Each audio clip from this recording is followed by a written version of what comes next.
There is a word so powerful that when King Solomon spoke it, his consciousness aligned with infinite supply. Joseph Murphy called this the most misunderstood secret in all of Scripture. Most people spend their entire lives begging money to come to them. They plead, they worry, they chase, but Solomon did something radically different. He commanded his own consciousness, and his reality reflected that certainty. You are about to discover the exact biblical principle that turned Solomon into the wealthiest man in recorded history. This is not folklore. This is not metaphor. Joseph Murphy decoded this ancient truth and proved that the same law that worked 3,000 years ago is working right now, in this moment, whether you know it or not. The only question is whether you are using it correctly or backwards.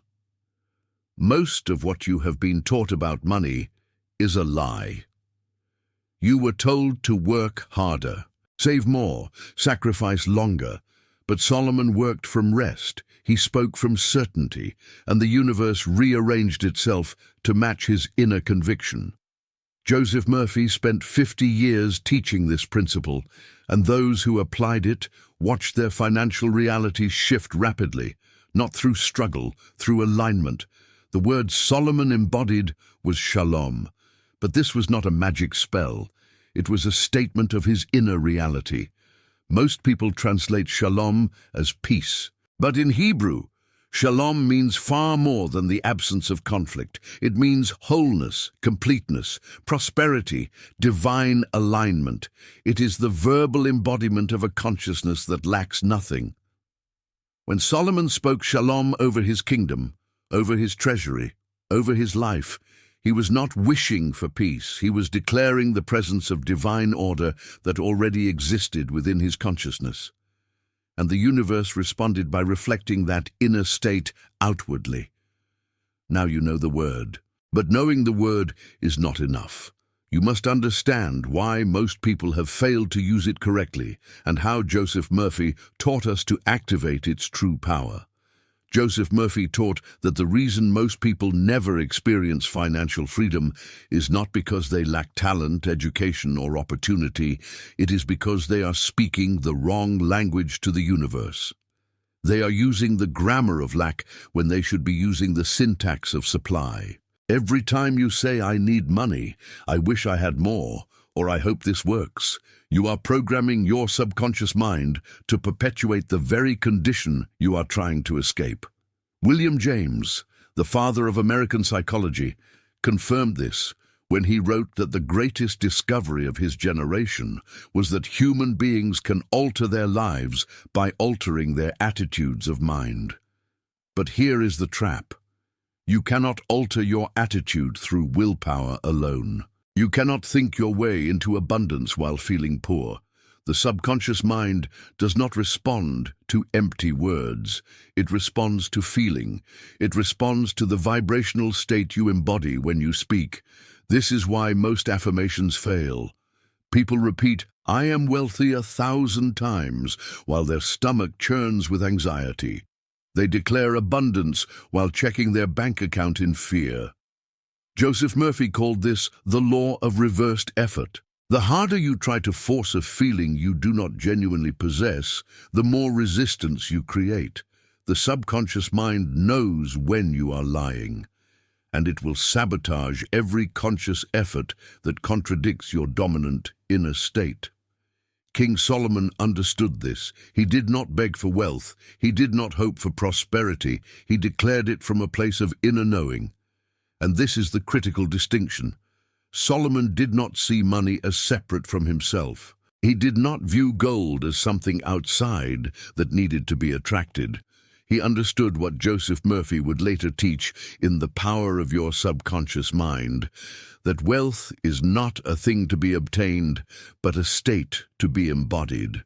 The word Solomon embodied was not a request. It was a declaration of his inner reality. It was a verbal expression of the consciousness he had already accepted as true.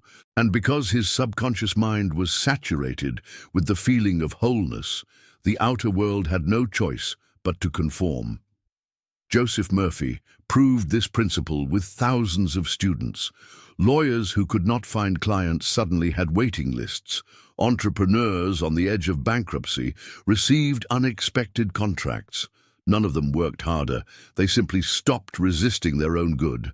But here is what blocks most people. They are trying to get money instead of being the consciousness that naturally attracts it. They see themselves as separate from supply. They believe they must earn, deserve, or qualify for abundance. And this belief is the invisible wall between them and the financial freedom they desire. Joseph Murphy taught that the universe does not withhold. You withhold from yourself by accepting a self-concept of limitation. Sigmund Freud, though approaching from a different framework, recognized this same principle when he identified the role of unconscious programming in shaping behavior. Your conscious desires mean nothing if your unconscious beliefs contradict them. If deep down you believe money is scarce, hard to obtain, or reserved for others, then no amount of positive thinking will override that foundational assumption. The subconscious always wins.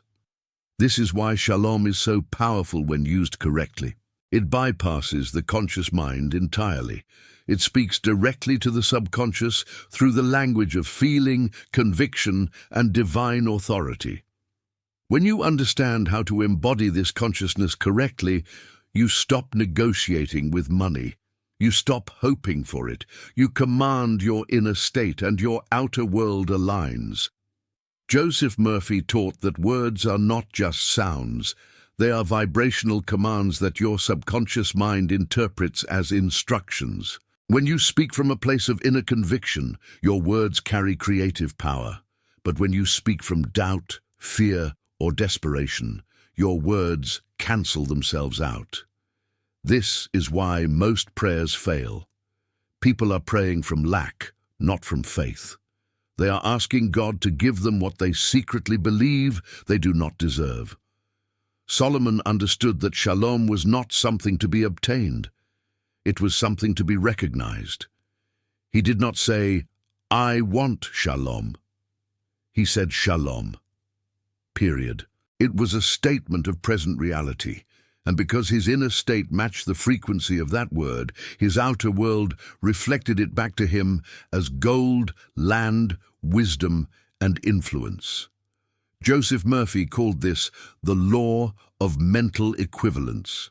Your outer world is always a perfect mirror of your inner assumptions. Neville Goddard took this principle even further. He taught that when you speak to money, to opportunity, to relationships, you are not speaking to dead objects. You are speaking to the consciousness that animates all things. Everything in the universe is responsive to the human imagination. When you declare Shalom over your finances, you are not talking to paper or numbers. You are talking to the invisible substance that Joseph Murphy called infinite intelligence. And that substance is infinitely malleable. This is why commanding your consciousness is not arrogance. It is alignment. You are not forcing the universe to bend to your ego. You are recognizing that you and the universe are one. What you declare in consciousness, the universe must express in form. This is the same principle Jesus taught when he said to the fig tree, "Let no fruit grow on thee henceforward forever." And immediately the tree withered. He was not angry at the tree. He was demonstrating the creative power of authoritative speech rooted in inner certainty. Joseph Murphy emphasized that this law works whether you believe in it or not. Your subconscious mind is always listening. It is always creating. The question is, what are you feeding it? If you speak to money as something scarce, distant, or hard to obtain, your subconscious will produce experiences that validate that belief. But if you speak from the consciousness of Shalom, from wholeness and completeness, your subconscious will produce that instead. Here is the critical shift. Most people say, "I need money." But need implies lack. It programs the subconscious to perpetuate the state of needing. Solomon said Shalom, wholeness, completeness. He declared the end result as if it already existed within him, and because his subconscious mind accepted that declaration as true, his outer circumstances rearranged to match it. William James wrote that belief creates the actual fact, but Joseph Murphy refined this. It is not intellectual belief that creates, it is subconscious acceptance. You can believe something consciously while your subconscious rejects it, and the subconscious always wins. This is why affirmations alone do not work. You must saturate the affirmation with feeling. You must speak it from the state of already having it. This is what Solomon did, this is what Jesus did, and this is what you must do. Joseph Murphy proved this with thousands of case studies. The people who commanded their inner state received outer transformation. The people who begged for change stayed in lack. But how do you actually do this? How do you move from intellectual understanding to lived experience? That is what Joseph Murphy spent decades teaching. Joseph Murphy once counseled a businessman who was facing financial ruin. His company was drowning in debt. Creditors were circling. Every logical path forward seemed blocked. The man came to Murphy desperate, asking what affirmations he should repeat, what prayers he should recite, how many hours a day he needed to visualize, and Joseph Murphy told him to do none of those things. Instead, Murphy asked him one question. When you close your eyes and imagine having more than enough money, what do you feel? The man paused. Then he admitted the truth. He felt unworthy. He felt like a fraud. He felt like he did not deserve to be rescued. And there it was, the real block. No affirmation in the world could override that deep-seated conviction of unworthiness. Joseph Murphy taught him the principle of mental equivalence. He explained that you cannot attract what you are not the mental equivalent of. If you see yourself as struggling, broke, or barely surviving, then your subconscious mind will produce experiences that match that self-image. But if you see yourself as divinely provided for, as a channel through which infinite intelligence flows wealth into the world, then your outer circumstances must eventually align with that inner vision. Murphy instructed the man to stop trying to fix his finances and instead fix his self-concept. Every night before sleep, he was to repeat one simple truth. Divine intelligence is now expressing itself through me as abundant supply. I am a channel of infinite prosperity. All that I need is already provided, but here was the key. He was not to say these words as a wish or a hope. He was to say them as a statement of fact, as if they were already true, as if the money had already arrived. The man resisted at first.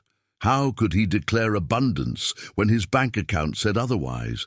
How could he feel wealthy when the bills were piling up? And Joseph Murphy gave him the answer that changed everything. Your outer world is a reflection of your inner world. If you wait for the outer to change before you change the inner, you will wait forever. You must become it first. Then the world will reflect it back to you. Within 3 weeks, the businessman received an unexpected contract that saved his company. Within 6 months, he was debt-free. Within a year, he was wealthier than he had ever been. He did not work harder. He did not find new strategies. He simply stopped identifying with lack and began identifying with supply. And his subconscious mind, which Joseph Murphy called the builder of your body and your world, rearranged his circumstances to match his new inner conviction. This is the same principle Solomon applied. He did not see himself as a man trying to become wealthy. He saw himself as the embodiment of divine prosperity, and because his inner state was one of absolute certainty, his outer world had no choice but to reflect it. Neville Goddard, a student of the same metaphysical tradition, later taught this as the law of assumption. You do not attract what you want, you attract what you assume to be true about yourself. Joseph Murphy warned that most people reverse this process. They try to feel abundant after they see the money. But the law works in the opposite direction. You must feel it first. You must embody the consciousness of wealth before a single dollar appears. This is why Shalom is not a request. It is a declaration. It is the verbal signature of a mind that has already accepted its divine inheritance. You are living in the most abundant time in human history. More wealth exists now than ever before. More opportunity, more access, more potential. Yet most people are struggling. Why? Because they are using an ancient consciousness of scarcity in a modern world of infinite supply. Joseph Murphy taught that the universe has not changed. The law has not changed. Only your awareness of it has been dulled by fear, doubt, and conditioned thinking. Here is how you apply Solomon's secret right now. Tonight, before you sleep, you are going to speak directly to your own consciousness. Not to something outside of you, but to the creative power within. You are going to say, Shalom, I am whole, I am complete. Money flows to me naturally and continuously. I am a channel of infinite prosperity. Divine intelligence now directs abundant supply into my life from expected and unexpected sources. But here is the critical instruction Joseph Murphy gave. You must say these words as if they are already true, not as a hope, not as a wish, as a fact. You must feel the relief of knowing the money is already on its way. You must embody the inner state of someone who has more than enough. This is what Neville Goddard meant by living in the end. You do not wait for the money to feel abundant. You feel abundant first, and the money follows. Most people reverse this. They say, I will feel grateful when I have the money. But gratitude is not a response to having. Gratitude is the vibrational frequency that attracts having. Joseph Murphy instructed his students to give thanks before they saw any evidence, to thank infinite intelligence for the money as if it had already arrived, because in the realm of consciousness, it has. The physical manifestation is just the lag time between inner acceptance and outer reflection. Here is a documented case from Joseph Murphy's work. A single mother came to one of his lectures drowning in debt. She had tried budgeting, side jobs, loans, everything. Nothing worked. Murphy told her to stop trying to get money and start being the consciousness of wealth. Every night, she was to close her eyes and imagine her bank account overflowing. She was to feel the sensation of financial freedom. She was to speak to money as if it were already in her possession. She shifted her state from lack to supply. While her result was extraordinary, it demonstrated the principle: when the inner state shifts, the outer world follows. Within 2 weeks, in this specific case, she received a call from a distant relative she had not spoken to in years, an inheritance she did not know existed, enough to pay off every debt and start fresh. She did not work harder. She did not hustle more. She simply aligned her inner state with the reality she desired, and her subconscious mind, which Joseph Murphy called the miracle worker, orchestrated the outer circumstances to match. This is not magic. This is science. Quantum physics now confirms what ancient mystics always knew. Consciousness precedes form. The observer affects the observed. Your focused attention on a desired outcome collapses probability waves into physical reality. When you declare Shalom over your finances, you are not speaking to air. You are instructing the quantum field to organize itself around your dominant expectation. But here is the trap most people fall into. They do this once and then immediately check their bank account. When they do not see instant change, they lose faith. They return to worry. And worry is a prayer for what you do not want. Joseph Murphy taught that persistence is required, not desperate effort, but calm, consistent assumption. You must live in the consciousness of wealth until the outer world catches up. This may take days, it may take weeks, but if you remain faithful to the inner vision, the outer reflection must appear. The 3-step protocol is simple. Step 1, before sleep, speak the word Shalom over your finances as a declaration of wholeness. Step 2, imagine your life as if money is no longer a concern. Feel it, see it, live it in your mind. Step 3, Give thanks as if it has already happened. Then release it. Do not obsess. Do not check. Trust the law. Joseph Murphy taught that the subconscious works best when the conscious mind lets go. Desperation blocks. Faith allows. The lesson is this: you are not separate from wealth. You are not at the mercy of the economy, your job, or your circumstances. You are a center of divine consciousness with the power to command your reality through the authority of your inner convictions. Solomon did not get rich by luck.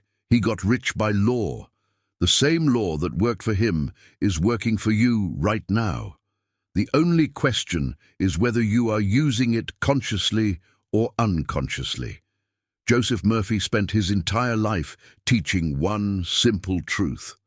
Your subconscious mind is the builder of your body and your world.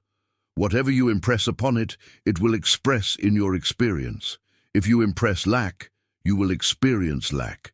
If you impress abundance, you will experience abundance. The word Shalom is not a magic incantation.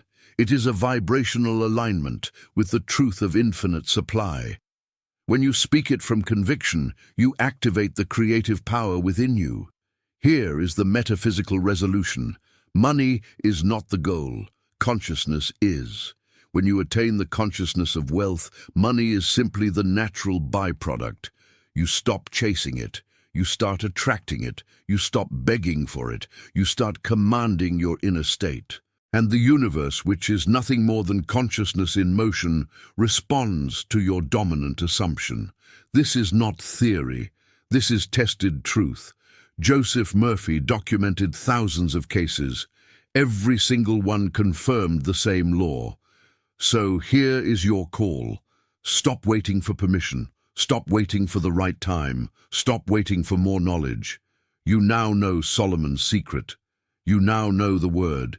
You now know the protocol. The only thing standing between you and financial freedom is your willingness to accept it as already yours. Not tomorrow, not when you see it. Right now, in consciousness. Because that is where all creation begins.